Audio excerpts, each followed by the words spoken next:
सभी विद्यार्थियों का हमारे इस चैनल पर स्वागत है।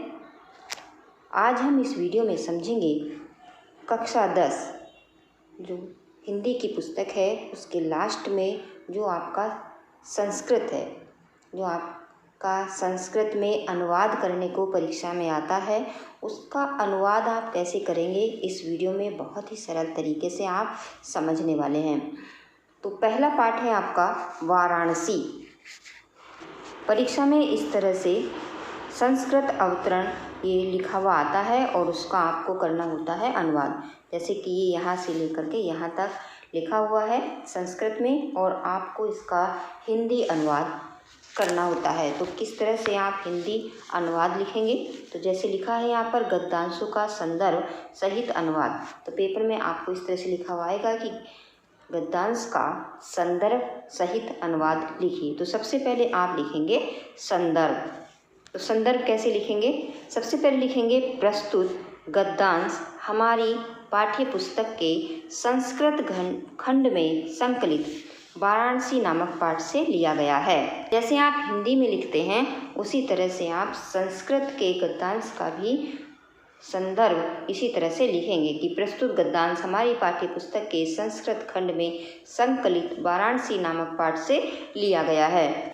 अब समझ लेते हैं कि इसका अनुवाद आप किस तरह से लिखेंगे। वाराणसी सुविख्याता प्राचीन नगरी। वाराणसी सुविख्यात प्राचीन नगरी है।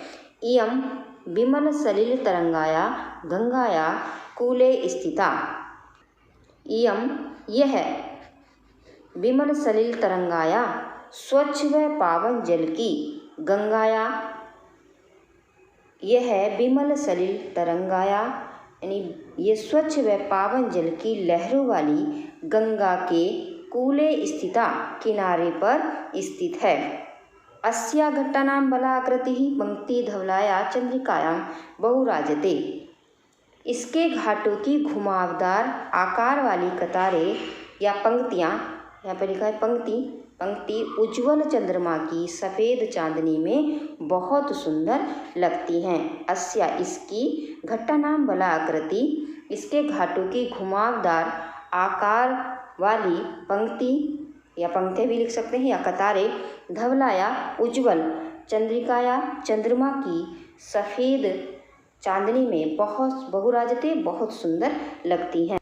अगणितः पर्यटकाः सुदेरेभ्य नित्यम अत्र आयन्ति। यहाँ अगणितः यहाँ प्रतिदिन दूर दूर से अनेक पर्यटक आते हैं। अस्याः और इसके घट्टानाश्च और चा लगा है इसमें बाद में, तो इसका पहले लिखेंगे और इसकी या इसके घाटों का शोभाविलोक्य, शोभा सुंदरता या सौंदर्य को देखकर इमाम इसकी बहुत प्रशंसा करते हैं। गद्यांश 2 का हिंदी अनुवाद अब समझ लेते हैं। सबसे पहले आप इसका लिखेंगे संदर्भ। संदर्भ में आप इसी तरह से लिखेंगे कि प्रस्तुत गद्यांश हमारी पाठ्य पुस्तक के संस्कृत खंड में संकलित वाराणसी नामक पाठ से लिया गया है। फिर करेंगे इसका हिंदी अनुवाद। वाराणस्यां प्राचीन कालदेव गेहे गेहे विद्याया दिव्यम ज्योति दोदते। इसका हिंदी अनुवाद है वाराणसी में प्राचीन काल से ही गेहे गेहे घर घर में विद्या की दीपे भी लिख सकते हैं और अलौकिक भी लिख सकते हैं, दिव्य या अलौकिक ज्योति इसी तरह से लिखेंगे, विसर्ग हटा देंगे, दोदते प्रकाशित है। यानी वाराणसी में प्राचीन काल से ही घर घर में विद्या की अलौकिक ज्योति प्रकाशित है। अधुना अपि आज भी अत्र यहाँ संस्कृत वाग्धारा सततम प्रवहति। आज भी यहाँ संस्कृत वाणी की धारा लगातार या निरंतर प्रभावित हो रही है। जननां च पीछे लिखा होता है, देखिए यहाँ पर, मगर आगे इसका लेते हैं, यहाँ पर लिखा जाएगा और, ठीक है। चा का अर्थ होता है और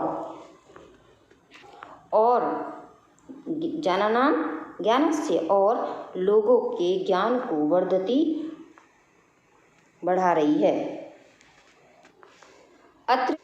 अत्र अनेके आचार्या मूर्धन्या विद्वांस वैदिक वाग्गम्यस्य अध्ययने अध्यापने च इदानीं निरताः। यहाँ अनेक आचार्य मूर्धन्य विद्वांस, यहाँ उच्च कोटि के विद्वान वैदिक साहित्य के अध्ययन और अध्यापन में लगे हुए हैं। न केवल को ऐसे ही लिखना है, न केवल भारतीय अपितु को भी इसी तरह से लिख सकते हैं, इसी शब्द से, अपितु विदेशी भी गिर्वाणवाण्या यानी देववाणी संस्कृत के अध्ययन के लिए अत्र माने यहाँ आगच्छन्ति आते हैं, चा और निःशुल्क विद्यां गृह्णन्ति निःशुल्क विद्या ग्रहण करते हैं। अत्र यहाँ हिंदू विश्वविद्यालय, इसी तरह से लिखेंगे, विसर्ग हटा देंगे, संस्कृत विश्वविद्यालय, काशी विद्यापीठम इति एते त्रय विश्वविद्यालय सन्ति। यहाँ पर हिंदू विश्वविद्यालय, संस्कृत विश्वविद्यालय, काशी विद्यापीठ इत्येते ये त्रय माने 3 विश्वविद्यालय सन्ति हैं। एषु नवीनानाम जिनमें प्राचीनास्य जिनमें ज्ञान विज्ञान विषयाणाम अध्ययनम प्रचलति।